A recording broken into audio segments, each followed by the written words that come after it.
Hello friends, இன்றைக்கி நான் குயிக்காக சிக்கன் குழம்பு எப்படி வைக்கிறதுன்னு சொல்லிட்டு உங்களுக்கு சொல்லித்தர்றேன். இந்த வெங்காயம் தக்காளி எல்லாம் வதக்காமல் குயிக்காக அவசரமாக நம்ம திடீர்னு ஒரு குழம்பு வைக்கணும் ஃபாஸ்ட்டாக அப்படின்னு சொல்லிட்டு சொன்னால் எப்படின்றத நான் இன்றைக்கி உங்களுக்கு வீடியோவாக எடுத்து போடுறேன். இது மாதிரி செஞ்சு பாருங்கள், டேஸ்ட்டாக தான் இருக்கும். நீங்களும் ட்ரை பண்ணி பாருங்கள். சரியா மக்களே? இப்போ இதுக்காக நான் என்னென்ன எடுத்து வச்சுருக்கிறேன்னா, கருவேப்பிலை, வெங்காயம், பச்சை மிளகாய், தக்காளி இதெல்லாம் நான் எல்லாமே ஒன்றா போட்டு செய்கிறதுனால எல்லாமே மிக்சிங்கில் அரிஞ்சு வச்சுருக்கிறேன். இஞ்சி பூண்டு பேஸ்ட்டு எல்லாம்.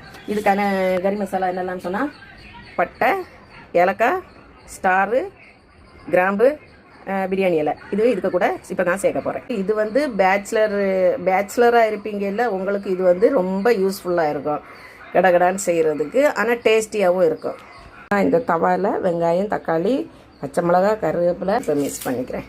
எல்லாம் ஒன்றாவே மிக்ஸ் பண்ணிக்கலாம். அப்புறமா கொஞ்சம் இஞ்சி பூண்டு பேஸ்ட் போட்டுக்கலாம். இதுலேயே நான் இப்போ கொஞ்சம் இஞ்சி பூண்டு பேஸ்ட்டு போட்டு இதில் நான் என்னென்ன மசாலா சேர்க்குறேன்னா, கறி மசாலா, மல்லி, மிளகாத்தூள், மஞ்சத்தூள் இதையும் இதுக்கு கூட நம்ம ஆட் பண்ணிக்கலாம்.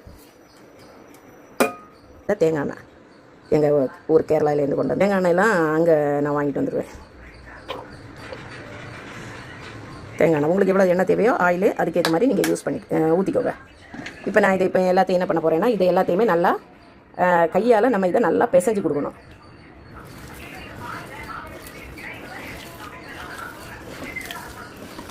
மிளகாத்தூள், மல்லி, எல்லா மசாலா என்னென்ன நீங்கள் யூஸ் பண்ணுறீங்களோ எல்லாம் போட்டு கொஞ்சம் லைட்டாக நல்லா இதை பிசைஞ்சு கொடுத்துக்கோங்க ஒன்றா. இந்த தக்காளி, வெங்காயம் எல்லாம் கொஞ்சம் மசிகிற அளவுக்கு கொஞ்சம் நல்லா பிசைஞ்சு கொடுத்துக்கோங்க. பாருங்கள் ஃப்ரெண்ட்ஸ், இதில் நான் இப்போ கொஞ்சம் தயிர் ஆட் பண்ணியிருக்கிறேன். கொஞ்சம் தேவையான கல் உப்பு இதை போட்டிருக்கிறேன். இப்போ நான் கொஞ்சம் கொஞ்சமாக இந்த சிக்கனை இதில் ஆட் பண்ணுறேன். இதில் சிக்கனையும் இதில் ஆட் பண்ணிக்கோ. சிக்கனை ஆட் பண்ணி இந்த மசாலாவோட அதை கொஞ்சம் பிசைஞ்சு, ரொம்ப பிசைய வேண்டாம், சும்மா எல்லா மசாலாவோடையும் கிண்டி விட்டுருக்கலாம் நம்ம. பாருங்கள் ஃப்ரெண்ட்ஸ், இப்போ நான் இது வந்து சிக்கனை போட்டு நல்லா மசாலாவில் கொஞ்சம் பிரட்டி கொடுத்துட்டேன். இது வந்து நீங்கள் இனி என்ன பண்ணணும்னா, உங்களுக்கு தண்ணி தேவையில்லை அப்படின்னு சொன்னாச்சுன்னா இந்த ஆயிலோட வச்சு சின்ன தீயில் வச்சிங்கன்னா அந்த சிக்கன்லேருந்தே தண்ணி ஊறும். உங்களுக்கு அதிலே நல்ல தொக்கு மாதிரி பண்ணி எடுக்கலாம். இப்போ எனக்கு வந்து கொஞ்சம் கிரேவியாக வேணும், அதனால் நான் இப்போ என்ன பண்ண போகிறேன், கொஞ்சம் லைட்டாக தண்ணி ஆட் பண்ணி நான் அடுப்பில் வைக்கிறேன். ஊற்றிருக்கிறேன் கம்மியாக, ஒரு சின்ன டம்ளருக்கு 1 டம்ளர் தண்ணி தான் யூஸ் பண்ணியிருக்கிறேன். உங்களுக்கு இன்னும் கொஞ்சம் கிரேவியாக வேணும்னா ஒரு டம்ளரோ 1/2 டம்ளரோ தண்ணி ஊற்றிக்கோங்க. இப்போ நான் ஸ்டவ்வில் வைக்கிறேன். இது நல்லா கொதித்து நல்லா இதுவாகி வரும்போது என்ன பண்ணணும், சின்ன சிம்மில் வச்சிடணும்.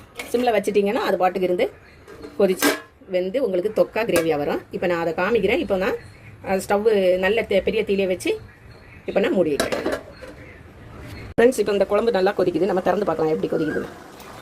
பார்த்தீங்களா, நல்லா கொதிச்சு வருது. நல்ல பெரிய தீயில் வச்சுருக்கிறேன். இப்போ நான் என்ன பண்ண போகிறேன், நம்ம இப்போ கொஞ்சம் மீடியம் ஃப்ளேவரில் வைக்கலாம். தீ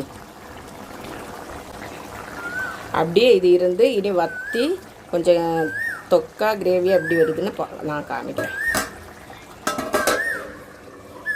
இப்போ ஃப்ரெண்ட்ஸ் பாருங்கள், இந்த சிக்கன் குழம்பு எவ்வளவு திக்காக அழகாக நல்லா இதுவாக வந்துச்சு பாருங்கள். எண்ணெயெல்லாம் பிரிஞ்சு நல்லா திக்காக வந்துச்சு பாருங்கள். நான் இது சாதத்தில் பிசைஞ்சு சாப்பிட்றதுனால இது கொஞ்சம் கிரேவியாக எடுத்துருக்கிறேன். இதே நீங்கள் இன்னும் கிரேவி வேண்டான்னு சொன்னால் நல்லா ட்ரையாக கூட எடுத்துக்கலாம், டேஸ்ட்டாக இருக்கும். இங்கே பாருங்கள், கிரேவியெல்லாம் வெங்காயம் தக்காளி எல்லாமே நல்லா மசிஞ்சு நல்லா இதுவாக இருக்குது. பார்த்தீங்களா ஃப்ரெண்ட்ஸ், இது கொஞ்சம் கிரேவி தான் இருக்குது. இது சாதத்தில் பிசைஞ்சு சூடாக சாதத்தில் பிசைஞ்சு சாப்பிட்றதுக்காக.